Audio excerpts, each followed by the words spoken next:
Thank you for allowing me the opportunity to speak. Tonight's presentation with the EHTYO was absolutely outstanding. I was part of that organization many years ago with my son, so that brought back a lot of wonderful memories. I have had been at my share of meetings, various meetings in my adult life, and I attend the zoning board meetings for the township on a regular basis. At the last zoning board meeting, the professionals were awarded contracts. And my question is, and I'm hoping someone can answer for me, whether it be the governing body, mayor, Mr. Dentino, or maybe it's someone from finance, why is it that the zoning board would make a motion with a name of a professional without any discussion, any questions, any talk of cost, and we go with the second, well, let me back up a little bit here. The first bidder was, the highest bidder did not meet the bid specs based on the information that I got through an open request. The second highest bidder was awarded the zoning board planner and the first alternate engineer. And that firm is almost $100 an hour more than some of the other bidders for the same positions. The third highest bidder was awarded the zoning board engineer and the alternate planner. Now, I won't speak for Mr. Watkins, but I would think you would be very upset considering the fact that your firm was one of the lower bidders. So I don't understand fiscally how it is that we are choosing the highest bids for the positions that we're filling on the zoning board. Can someone help me? Respectfully. There's a lot of things that go into it, and a lot of it has to do with experience, a lot has to do with certifications, a lot has to do with, well, dollars and cents always come into it. But on certain contracts, it's not all low bid. And sometimes you get what you pay for. I agree, Mayor, but I can also tell you that there are 1, 2, 3 out of the 6 that already do work for us.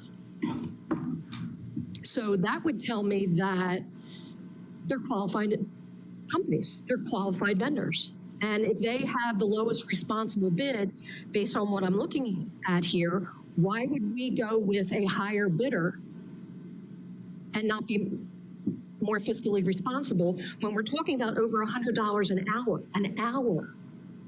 I mean, that's a lot of money. That's a lot of money. So can someone, and I get the whole thing about, you know, the criteria or the experience. I mean, Mr. Watkins' firm certainly has quite a bit of experience and does work for the township. He was also lower bidding wise than the people that were selected for the zoning board. And I'm just asking for an explanation. Respectfully. Mark, do you want to take that? Well, first of all, the zoning board is a separate independent entity. So your questions about actions that they take should be taken up with them, not with this governing body, because they're more likely to be able to offer you an explanation as to why they selected one professional over another professional. I can respect that, Mr. Friedman. Did you fit? I'm sorry. Just to finish. Please do. To answer your question is, keep in mind that whatever the bid number is that ultimately is the successful bidder, those fees are charged to an escrow account that is paid by the applicant and the developers that come in before the board. They don't affect the municipal budget. Did you have anything else? That's all I have. Okay, thank you, sir. And I appreciate that. But then that means that potentially a taxpayer or someone who wants to do work in our township would be paying a higher hourly fee to a professional that doesn't necessarily need to be paid that amount of money. Would you agree with that? Regardless of whether I agree or not, I've given you my answer, and I'm not here to debate the points with you, but rather giving you an explanation to try to answer your question.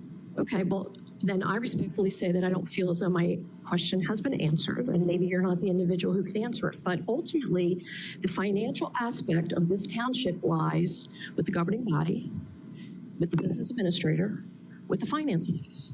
So what our boards do is a reflection on, and the decisions that they make are a reflection on what happens right here. So when we have volunteers who are giving their time, coming out to meetings, zoning, planning, et cetera, and they're making decisions without the conference or the collaboration of our finance department or our BA or our governing body, and making, I don't want to say rogue decisions, because I have a lot of respect for the individuals that are on that zoning board. I just don't understand why it is that it would be a motion to award without any discussion on cost, on who's doing what. It just makes no sense to me as a taxpayer. It doesn't. So unless you can tell me why we go with the second and third highest bidder for the planner, the engineer, the alternate engineer, and the alternate planner, I really don't know what else to say. I mean, are they making the decisions for the township as how we spend our money? They being who? The zoning board. I mean, the zoning board, Some things they do, yeah. so they But do not that, everything. they don't So- do that in consult I with. don't have this in front of me, Well, so. here, let me Well, share. no, you can keep in front of you. I have it at my desk. I'll take a look at it. I don't, I mean, it's all public information. absolutely. Everything we do is public. Absolutely. So- So that's why I'm bringing it to your attention. That's fine. I mean, I don't think it's, I don't think it's fiscally responsible. It's not. I guess that's it. Thank you, Doris Dilly. Have a good night.